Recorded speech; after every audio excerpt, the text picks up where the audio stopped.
Hi, Michelle Florendo here, and welcome to Ask a Decision Engineer. Listen in and find out how to untangle big decisions with less stress and more clarity. Today's episode is going to be an Ask Me Anything episode, where I answer questions sent by you, the listeners, about decision making. I'd love to hear what you're wondering about decision making. So if you have a question you'd like me to answer on the show, head over to askadecisionengineer.com and leave me a message. Hello. Hi. Hi, Michelle. Hi, Michelle. Hi, Michelle. This is Christopher from New York. This is Hannah from Melbourne, Australia. This is Brian from Singapore. I'm Aga from Warsaw, Poland. And my question for you is... My question is... I am wondering... I'd really love to know... I have a question for you. Hi, Michelle. This is Meredith in Copenhagen, Denmark. When it's time for me to make a big decision, I sometimes feel overwhelmed and I feel like I'm losing confidence. What I wonder is, do you have any ideas as to how I can improve my approach to decision making? Such a great question. What I love about what Meredith asked is that she wants to know about how she can improve her approach, which is awesome. She already knows that a process orientation rather than an outcome orientation is what's going to be key to moving past the overwhelm. What people get wrong oftentimes is thinking that when it comes to decision making, there's just one step: decide.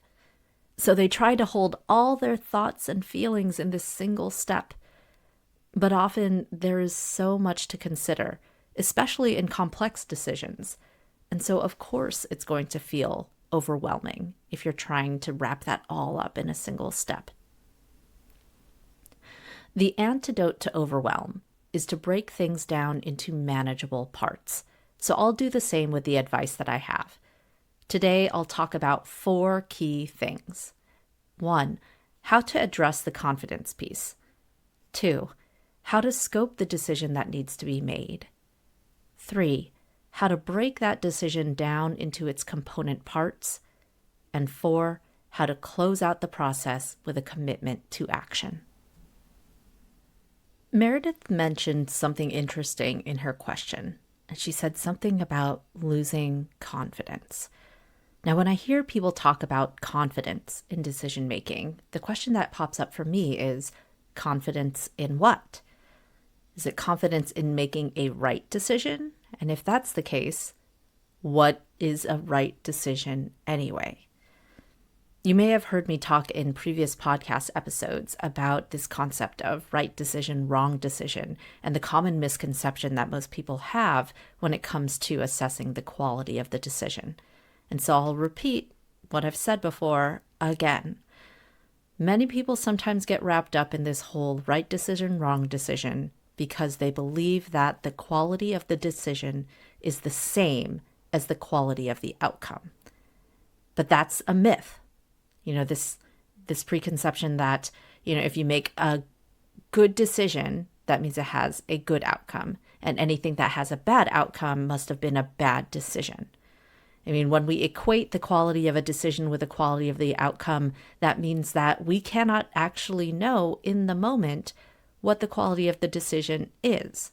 And besides, it's a fallacy to believe that, bad outcome means bad decision and a good outcome means good decision. Why is that? Because, again, outcomes are a function of not only the decision we make, but also a function of other things that are completely outside of our control. And so remember, the quality of a decision is separate and distinct from the quality of the outcome. So if you define quality of a decision as the same as the quality of the outcome, you're basically putting yourself on the hook for being able to predict the future. And that's a tall ask. Decision making is not about clairvoyance. It's about making the best decision you can with the information you have. So what does that look like? It means making decisions with intention. Process your decision with a level of rigor that is commensurate with how big the implications are for you, your team, and your org. You can also consider whether you can make the decision again or whether it can be easily reversed, because then you'll find that there's an inverse relationship between the amount of time and energy you should spend on a decision and, how easily it may be to reverse it. So the takeaway here is when it comes to confidence, if you want to be able to improve your confidence, make sure that you are setting a realistic bar for what it means to make a good decision. The next thing that I want to talk about is how is it that you scope the decision that needs to be made? This is basically an exercise in framing the decision. One of the things that I found is that sometimes when people get into that overwhelm phase, there's a lot going on in their head. And so one of the first things that you can do is get your thoughts down on paper. Do a brain dump. And if you want a little bit of structure for this brain dump, you can use a tool or a framework that I had introduced in the last podcast episode called Covey's Circle of Influence. And so on your piece of paper, you can draw 3 concentric circles. In the centermost circle, that is all about the circle of control. What are the things that you actually have the power over? And where can you shift things? The next circle out is your circle of influence. These are the things that maybe don't fall within your complete control, but they are things that you can move the needle on. Do a brain dump of things that might fall within that circle of influence. The outermost circle is the circle of concern. So these are things that occupy your brain space and you're concerned about, but they fall neither within that circle of control nor that circle of influence. So go ahead and take time to get all of these different things on paper, because if you can identify and pay attention to where you actually have power to shift things, you'll find that whatever falls within that circle of control and in that circle of influence is where you should be focusing your energy. Again, being able to move past overwhelm is being able to break things down into parts and then understand where is it that you can actually focus your time and effort. And so here, the exercise is on focusing on where you have power. And that power to shift things lies within the circle of control and the circle of influence. Anything that falls within that circle of concern is going to be more about how is it that you can accept, be with, or let go. And then you can move that out of your consideration set. Ultimately, you want to be able to ask yourself, what is the decision that needs to be made? And remember, decisions are about what you can control, not about what you can't. Once you are able to identify where is it that you have power to shift things, either within your circle of control or your circle of influence, and you've identified what are the decisions or the decision that needs to be made, then you can start breaking that decision down into its component parts.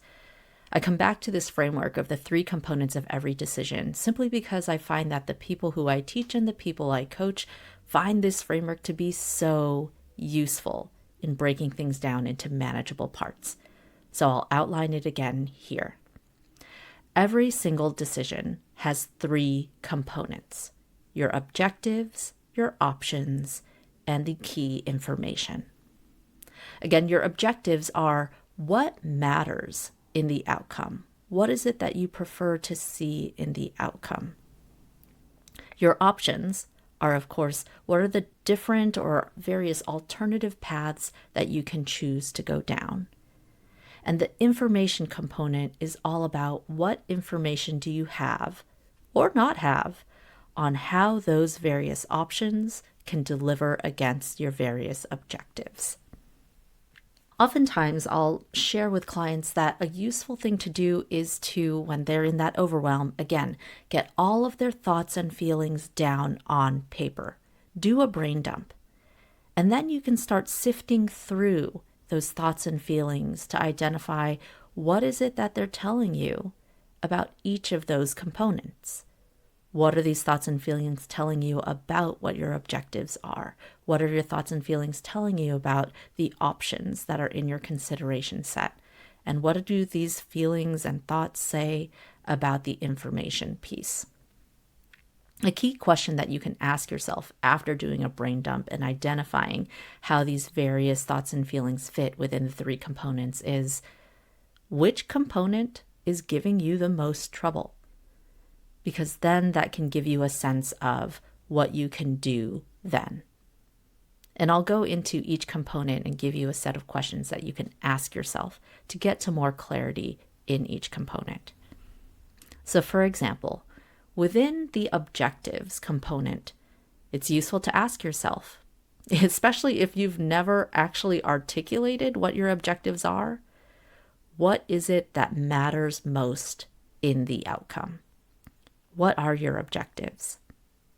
And once you've been able to articulate what your objectives are, then a good question to ask is, how will you know whether that objective has been met? That's a good question for driving toward more specificity around what those objectives really are. Another good question to ask, and one where people get stuck, are what trade-offs are you willing to make? In almost every single decision, there are going to be trade-offs, and the more clarity you can get around what trade-offs you are willing to make ahead of the decision that needs to be made, the easier the decision will be. So those are some key questions you can ask yourself when it comes to objectives. What matters most to you in the outcome? How will you know whether that objective is met? And what trade-offs are you willing to make among your objectives? When it comes to the options piece of every decision, it's useful to ask a number of different questions depending on whether you feel like you have too many options or not enough options. If you're dealing with a bit of overwhelm because there are so many different options to consider, then the first question you may want to ask is, well, what are your options really? Or what is closest in? What is most realistic to consider at this point in time? On the other side of things, if you find that you are really just dealing with a binary set of options, do I or don't I? Should I invest? Should I not invest? Do I buy this? Do I not buy this? Should I do this? Should I not? Ask yourself, well, what additional options exist?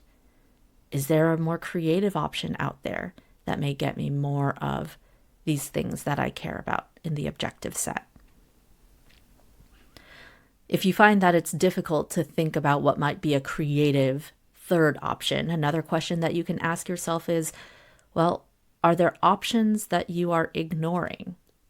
And why? Sometimes when I encounter people who say, you know what, I don't really have a choice here, I'll double click into that a little bit. Oftentimes there is an option there and you're just not entertaining it, which is fine. It means that there are certain objectives that it just definitely is not meeting that makes it so unattractive you don't even want to consider it on the table. But it's useful to name that that option is there and you are just not choosing it. Another key thing to consider when you are dealing with the options component is that there are 2 different phases when you're considering options. There's the divergent phase where you are actively generating options, and then there's the convergent phase where you are actively narrowing things down. And the key thing to remember here is that when you try to do those 2 phases simultaneously, generate and narrow at the same time, letting an idea pop up and then shutting it down immediately, that's where you get stuck. And so when you are in the options component of a decision, also remember, keep those 2 phases separate. Dedicate separate time for divergent thinking and generating options, and keep that time separate from the convergent phase of narrowing options. And that'll keep things moving a bit better. Lastly, when it comes to the information component of any decision, of course you want to ask, what information do I have? And also, what information gaps exist?